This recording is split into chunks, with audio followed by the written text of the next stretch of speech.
Welcome to our podcast, Proper Cuppa Tea, the show where you can put your feet up and have a good old natter. Thank you for tuning in today.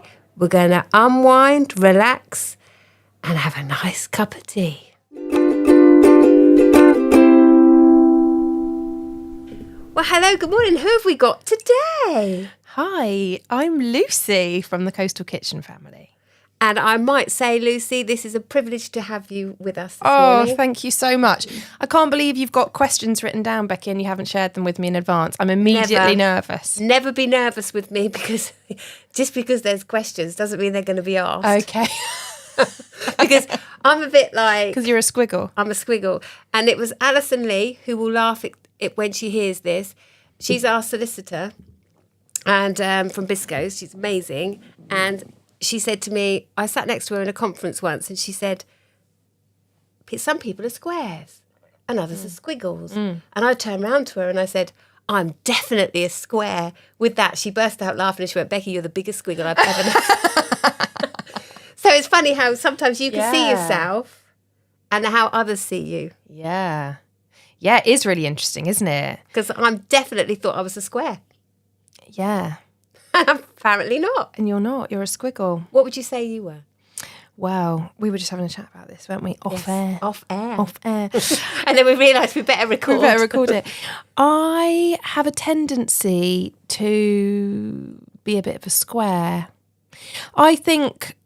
I know when I want something, it's really hard. You might relate to this, but I think it's hard when you're a business owner and you've got your heart in something and you know how you want something done, to step back and accept that there's more than one way to crack a nut. Yeah, but there's expectations and my expectations are very high, which I can see that yours are. And I don't ever... See, I might be a squiggle and be very relaxed, but there are some things that I'm like, oh, that's painful to see and watch.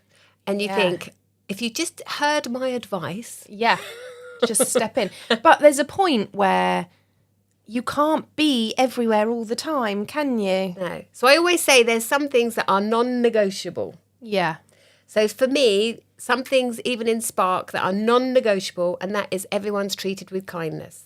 Yeah, love that. That is non-negotiable. Absolutely. Now, in life, actually. Exactly. Not just within the four walls of Spark. Exactly. Yeah. And you think to yourself, a simple smile, an act of kindness.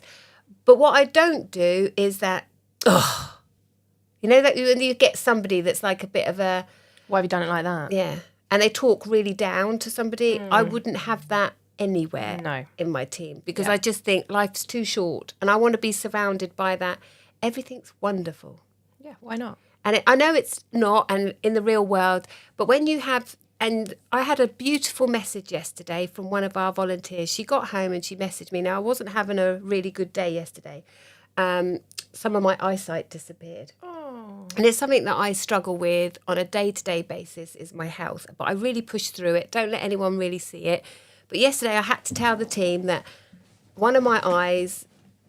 vision disappeared, and it can disappear for up to 10 minutes. It's really frightening when it happens. I bet. Yeah. It's really frightening because I become very vulnerable, even more so than what I normally am.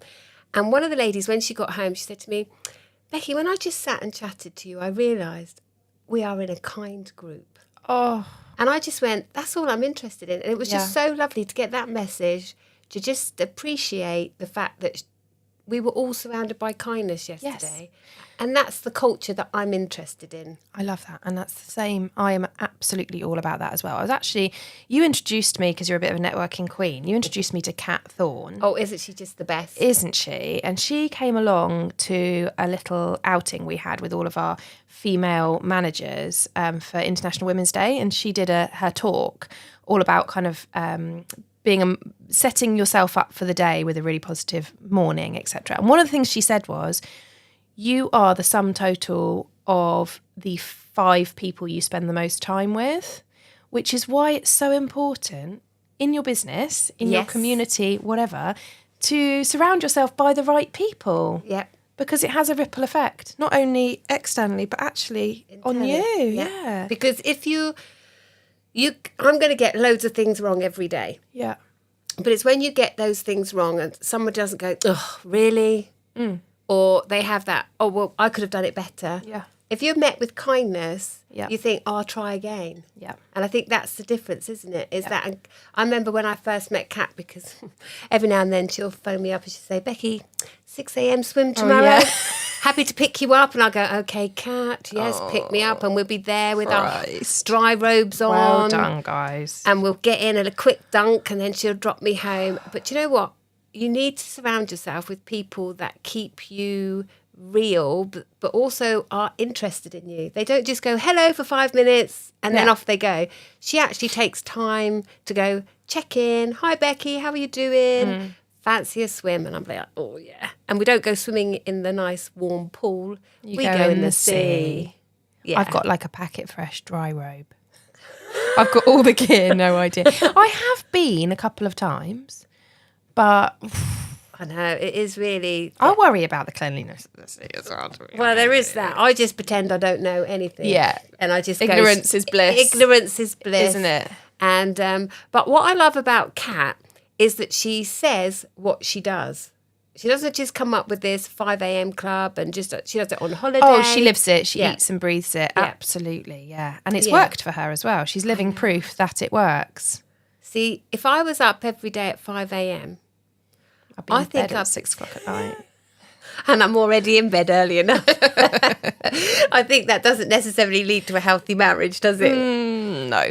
But I think one of the things she says is, why have we always lived our life that, so you get up in the morning, you rush to get ready and you go to work. Or even when you're of school age, you get up in the morning, you rush to get ready and you go to school. She's like, why don't you make your mornings something that you enjoy, just like you do the end of the day? So if you get up that little bit earlier, it gives you time to have that buffer so you can kind of come round and then you have the resources to cope with whatever the day throws at you.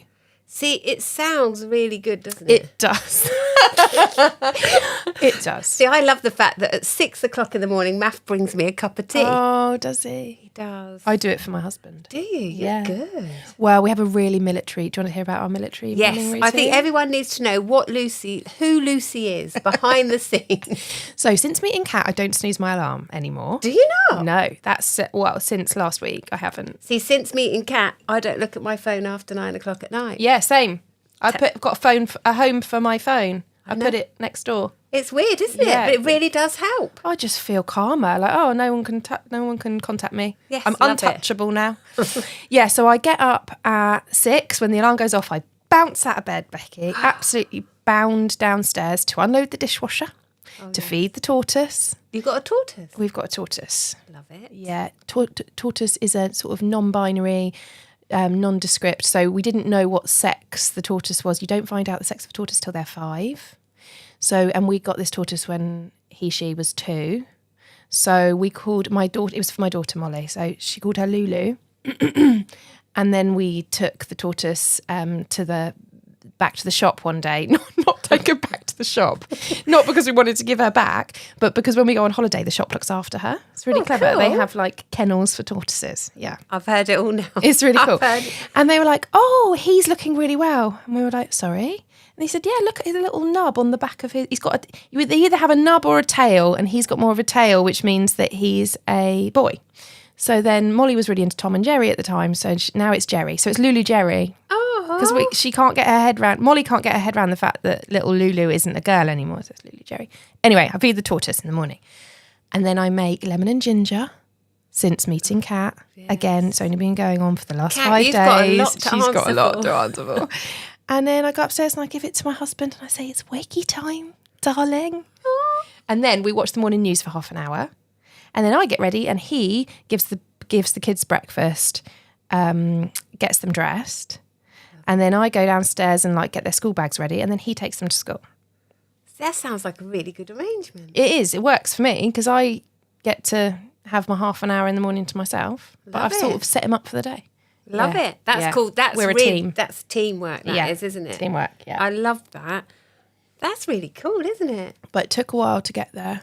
It does. Routines and healthy routines don't just happen, do they?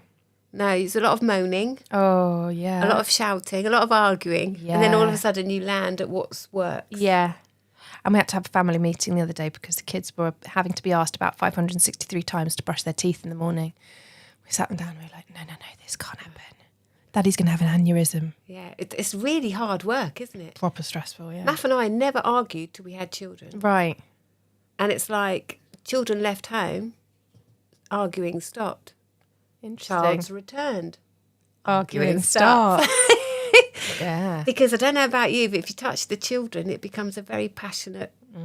How do you discipline? You talk to them differently. Yeah. I mean, and it's like, oh, you favour Wouldn't that have done child. that. Yeah. Or, and you're like, no, they just need different disciplines. Our daughter, you could scream, shout, do anything to her. Not a clue. Nothing ever touched her. Put her in her bedroom on her own. She hated that. Oh, interesting. Whereas David, you could put him in his... Oh, I shouldn't have already said his name, really. Now he'll tell me off. You could put him in his bedroom. You could edit that out. Yeah. You could put him in his bedroom Yeah. and he'd think that's great because that's where all his toys were. But if you said to him, you can't go out, that was his discipline, you see. So it's like each child you discipline differently. Yeah. Because each one... Wow, I'm so impressed you've got that routine down to her. I'm impressed. I'm impressed. So what makes Lucy really happy? If you had a dream half an hour, what would that be though? You said in your mornings, so obviously it's not a sea swim. I would enjoy a sea swim if in it the was Bahamas. warm in the Mediterranean. Yeah, not on South Sea Beach. What is my ultimate? I'm a bit of an introvert. I have to have time on my own to fill myself up and reset my battery. So my ultimate time really is to spend some time doing a bit of self-care. Hate that word, but I get it though. yeah, you're busy. You've got a busy life. I just love silence and calm. Do you know that's why I don't do audiobooks? Oh, yeah. I don't do... To be fair, in my time that I'm recharging, I wouldn't have a podcast on and I wouldn't have music. I have silence and I read a book. Lovely. Yeah, And- I understand that. But if I'm in my perky cup of tea sort of thing, then I can have sound and music. Yeah. Because my brain just gets overstimulated. Yeah. So, yeah. I love a podcast. I'm addicted to podcasts. Most of my conversations with my friends start with, I was listening to this podcast the other day that said, I do love a podcast. But yeah, sometimes you just want to quieten your brain. So many tabs open all the time. And I always have so many ideas and so many irons in the fire and lots going on at work and then with the kids and everything else. So sometimes you just need to Have you stop seen... the noise. Do you know Hannah Murray? Yes.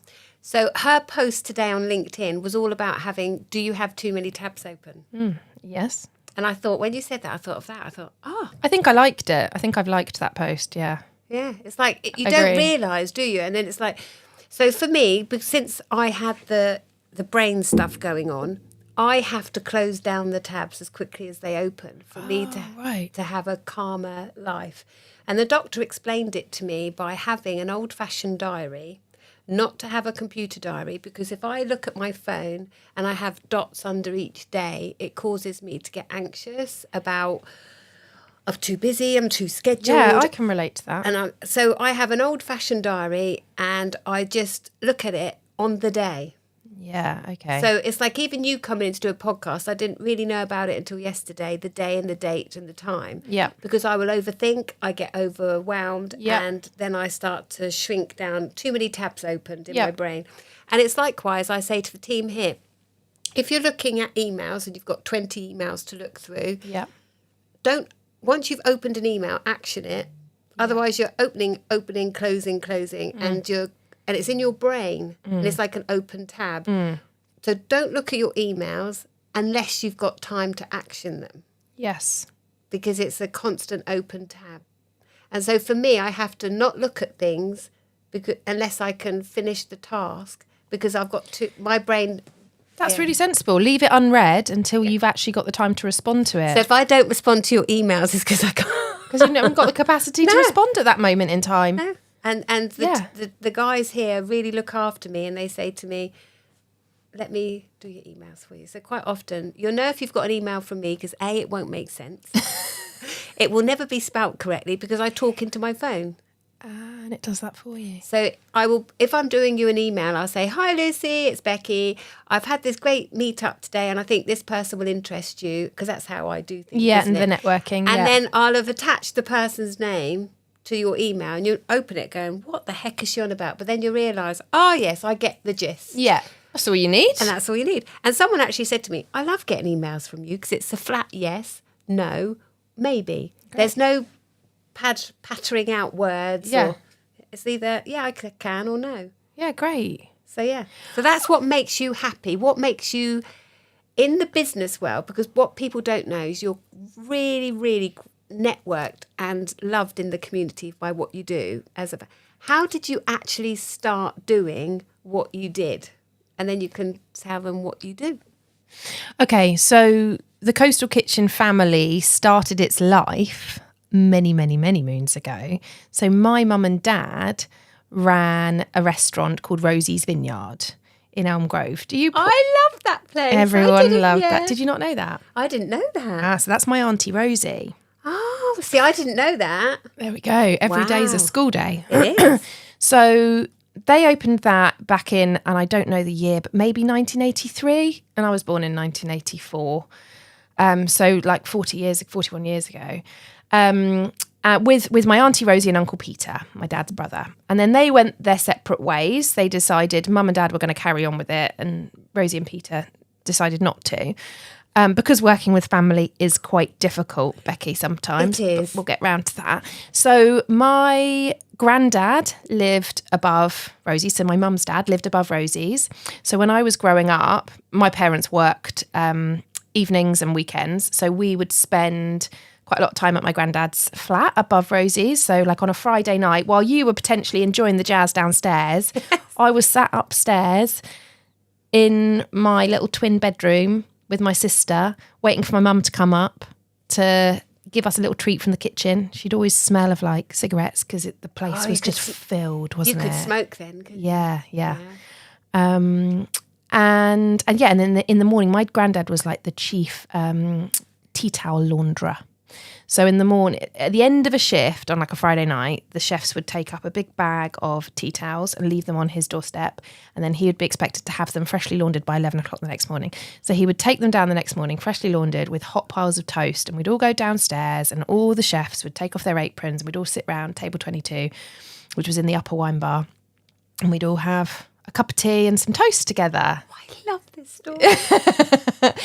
And then when I was sort of 14, I started working there part-time. And my now husband, Bill, started working as a chef there. And so we became friends and went off and did our separate things. I went off to Durham University. He went off to Hertfordshire University. We both ended up following our careers in London. And then one weekend I came home and was chatting to mum and dad, and they were saying about this tea rooms that was potentially up for sale to the right people. So the people that ran it was their baby, and they wanted to make sure that whoever took it on, because they were ready for retirement, whoever took it on was really going to kind of like maintain it.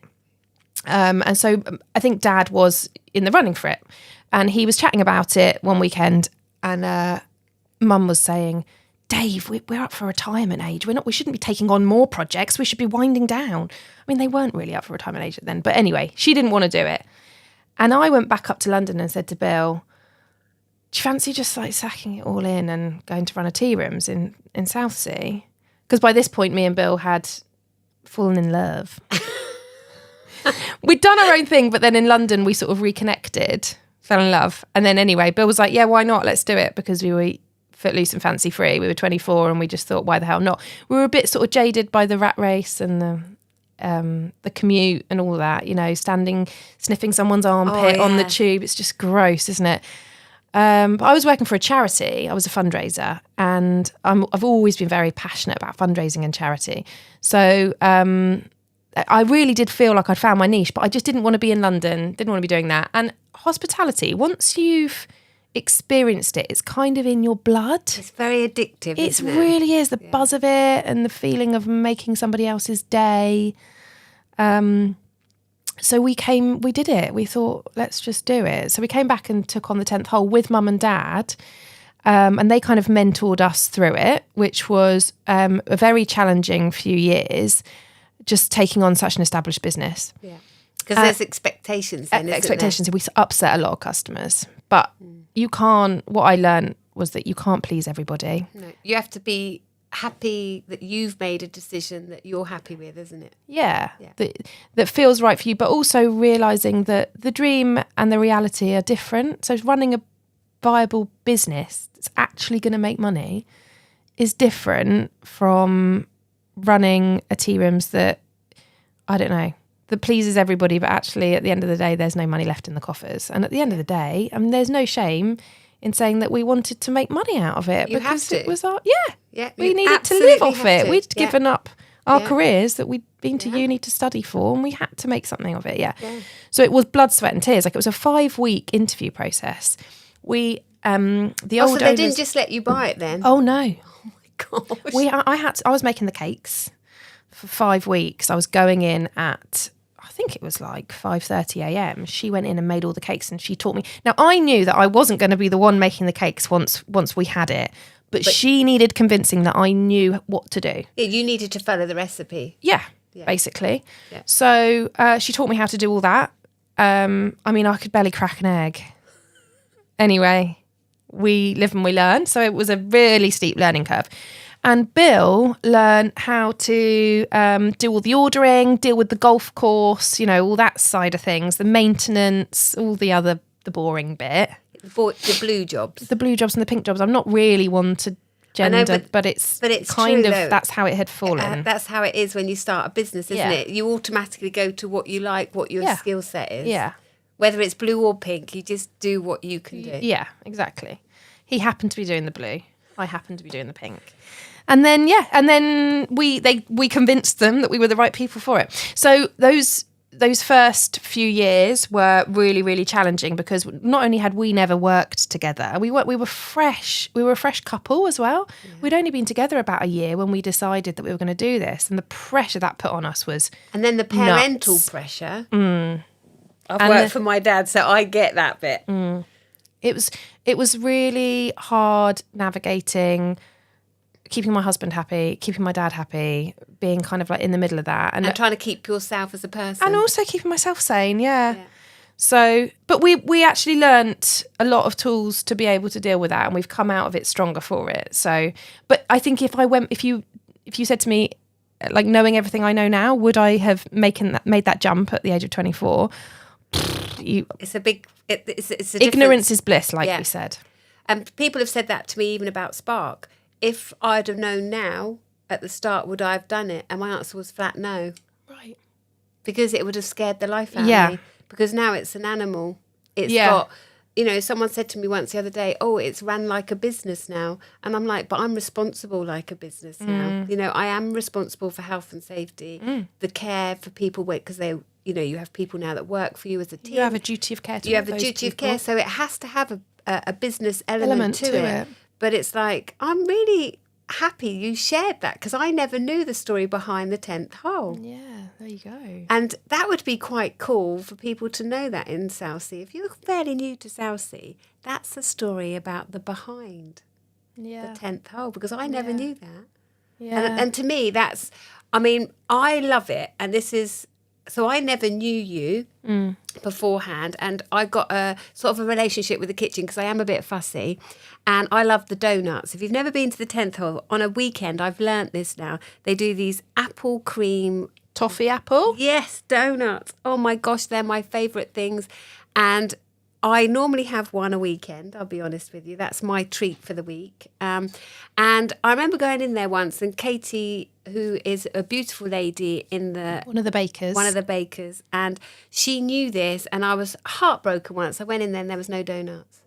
And I remember Lorraine saying to me, looking at me, going, what cake are you having today, Becki? And I went, well, it's not in the counter. I love my donuts. I'm really disappointed. And she immediately spoke to Katie, and Katie went, I just haven't put them out yet. And she made me one up. And that is, to me, why the 10th hole is special. Not only do you support Spark anyway, but it's that the team without you there, which I think is the key bit, know the heart of your why. Customers are important. And if you can, you will. If you can't, it's just a flat no.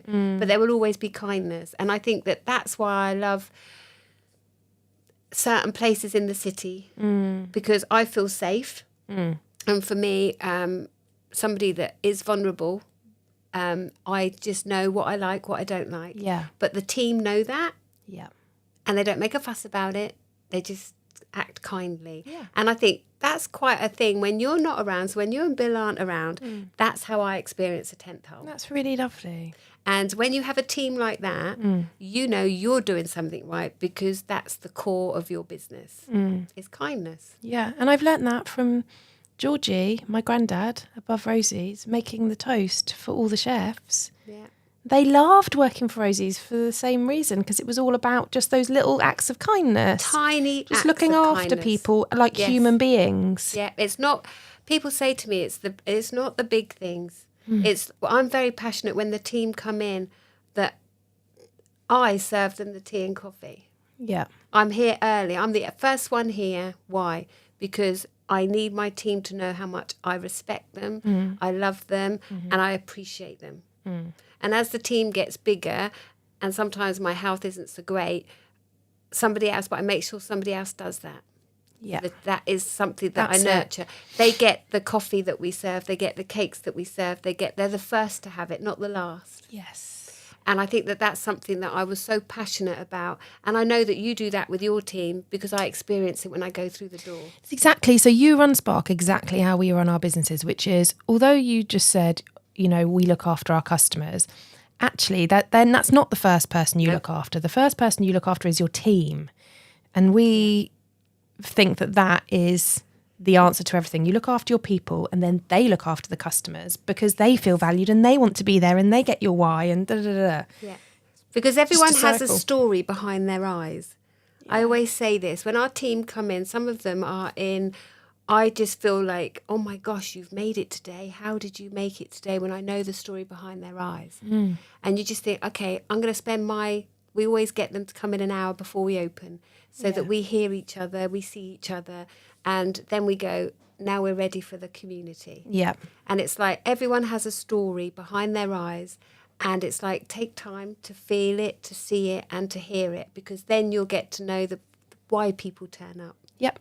And sometimes you can't help everybody, because sometimes their situations is so bleak, but you can offer them a cup of tea. Yeah. And you can say hello. Yeah. And sometimes for some people, you're the only person that That's they done see. that all day. Yeah. So it's a real privilege to have you with us today, Lucy. And I feel like I've got to know you a little bit better. And that's the whole point of these conversations, is that people listening now, when they go to the 10th hole, they can feel the why, because you've put that in the culture behind the scenes. And I just want to thank you today. Thank you for having me.